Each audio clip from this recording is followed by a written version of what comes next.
Saya nukilkan perkataan Kiai Haji Hashim Asy'ari rahimahullahu taala, pendiri NU.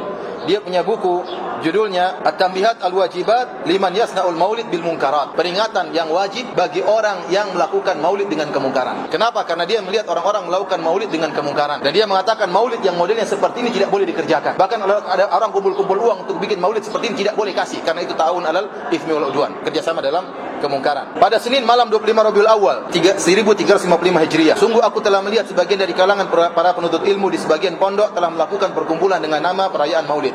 Mereka telah menghadirkan alat-alat musik, lalu mereka membaca sedikit dari Al-Quran dan riwayat-riwayat yang datang tentang awal sirah Nabi SAW dan tentang tanda-tanda kebesaran Allah yang terjadi pada tatkala lahirnya Nabi SAW. Demikian juga sejarah beliau yang penuh keberkahan setelah itu. Setelah itu mereka pun mulai melakukan kemungkaran-kemungkaran seperti saling berkelahi pencaksilat dan saling dorong-mendorong yang mereka namakan dengan pencaksilat atau boxing.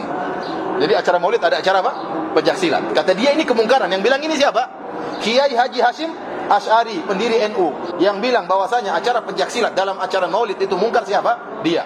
Dan memukul-mukul rebana, semua itu mereka lakukan di hadapan para wanita ajnabiyah, bukan mahram mereka. Sebenarnya pencaksilat boleh, tetapi tatkala dikerjakan di hadapan para wanita ajnabiyah, kata dia tidak boleh. Lihat bagaimana mereka dulu, para ulama dahulu seperti Kiai Haji Hashim Asy'ari ketat dalam masalah ikhtilat. Ini sudah tidak ada sekarang, atau hampir tipis, sudah hampir enggak ada. Sekarang orang bebas saja, ya. Mau laki-laki perempuan campur, mau.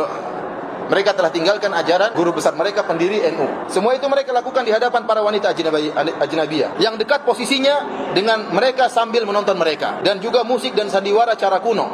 Jadi ini semua dilakukan dalam acara maulid. Dan juga permainan yang mirip dengan judi serta bercampurnya ikhtilatnya para lelaki dengan wanita. Juga nari-nari dan tenggelam dalam permainan dan tertawa. Suara yang keras dan teriakan-teriakan di dalam masjid dan sekitarnya. Maka aku pun melarang mereka dan mengingkari perbuatan kemungkaran-kemungkaran tersebut. Lalu mereka pun pergi buyar. Ini yang bilang siapa? Kiai Haji Hashim Asy'ari. Dan kebanyakan maulid seperti ini sekarang. Kumpul-kumpul rame-rame, ketawa ketiwi. Dan ini kemungkaran. Ini sepakat ulama mungkar. Mau antum mendapat Ibnu Hajar juga tadi saya sebutkan, dia mengatakan maulid ada baiknya ada buruknya. Syaratnya maulid boleh dikerjakan kalau baik saja. Kalau ada buruknya maka tidak boleh. Tadi Ibnu Hajar sudah bilang, dia bilang boleh maulid tapi ada syaratnya. Kemudian beliau berkata setelah itu, dan tatkala perkaranya sebagaimana yang aku sifatkan dan aku takut perbuatan yang menghinakan ini akan tersebar di banyak tempat. Dia bilang perbuatan yang menghinakan ini akan tersebar di banyak tempat sehingga menjerumuskan orang-orang awam pada kemaksiatan yang bermacam-macam dan bisa jadi mengantarkan mereka kepada keluar dari agama Islam. Bayangkan kencengnya. Ini kalau tidak disebut namanya mungkin orang sudah bilang ini orang terlalu kenceng. Ternyata dia yang nyebutin siapa? Haji Hashim Asy'ari rahimahullahu taala. Dia mengatakan perbuatan-perbuatan seperti ini bisa mengantarkan orang keluar dari Islam. Maka aku menulis peringatan-peringatan ini sebagai bentuk nasihat untuk agama dan aku memberi pengarahan kepada kaum muslimin.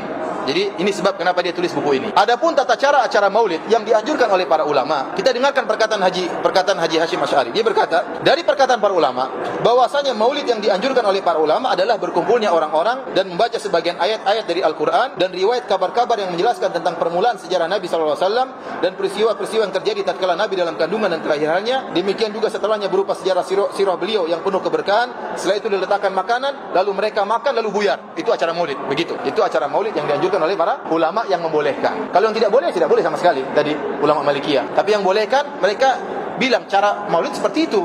Jadi kumpul baca ayat Al-Quran, kemudian baca sirah Nabi, sejarah Nabi agar menumbuhkan cinta kepada Nabi, kemudian makan-makan menunjukkan senang, terus buyar, sudah selesai. Itu acara maulid. Adapun kemudian joget-joget, dan saya lihat ada acara maulid dengan joget-joget, ada laki-laki perempuan, musik-musik, kemudian mubadzir dan macam-macamnya, ini tidak boleh. Pawai, kemudian bikin patung-patung, saya lihat sendiri sampai orang macet di Indonesia gara-gara bikin patung. Acara maulid bikin patung kuda, bikin patung kalajengking. Apa hubungannya kalajengking dengan Nabi SAW? Apa hubungannya kuda dengan Nabi SAW? Bikin patung-patung seperti itu. Apa dengan buat patung tersebut tambah iman kepada Nabi SAW? Apa dengan buat patung tersebut tambah cinta kepada Nabi SAW? Apalagi kemudian masjid kosong acara maulid. Saya lihat kemarin ada orang sebarin di Facebook, lihat sebelah acara maulid masjid waktu sholat isya nggak ada orang sholat, cuma berapa orang. Yang lain tidak sholat isya berjamaah. Terus bagaimana seperti ini? Jadi acara maulid yang dibolehkan oleh para ulama Syafi'iyah begini. Ini yang menjelaskan adalah Kiai Haji Hashim Asy'ari. Beliau juga mengatakan, ketahuilah bahwasanya perayaan maulid jika mengantarkan kepada kemaksiatan yang jelas dan kuat seperti kemungkaran yang wajib untuk ditinggalkan dan haram, maka wajib untuk ditinggalkan dan haram perayaan tersebut. Jadi ijma ulama, maulid kalau tercampur dengan kemungkaran maka hukumnya apa? Haram. Kemudian juga beliau mengatakan, mengeluarkan uang untuk acara perayaan maulid, maksudnya maulid yang bercampur dengan kemungkaran, menjadi haram dikarenakan hal ini merupakan bentuk membantu pelaksanaan maksiat. Ini tidak boleh. Jadi kalau kita tahu orang bikin acara maulid, kemudian nanggap artis, nanggap nyanyi dangdut acara maulid, musik-musik, kemudian dia minta uang di rumah-rumah, maka tidak boleh. Baik, ini perkara yang pertama saya katakan bahwasanya acara maulid kalau perkaranya haram, maka sepakat ulama tidak diperbolehkan. Kedua, apalagi acara maulid tersebut mengandung perkara-perkara yang khurafat, seperti meyakini Nabi ikut hadir dalam acara maulid. Dan ini keyakinan sebagian orang-orang Sufiyah. Mereka meyakini roh Nabi bergentayangan di mana-mana.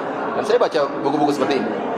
Dan Nabi hadir dalam acara-acara perkumpulan maulid. Jadi kalau ada acara maulid, ada acara berdiri menyambut kehadiran Nabi SAW. Ini khurafat, tidak boleh seperti ini.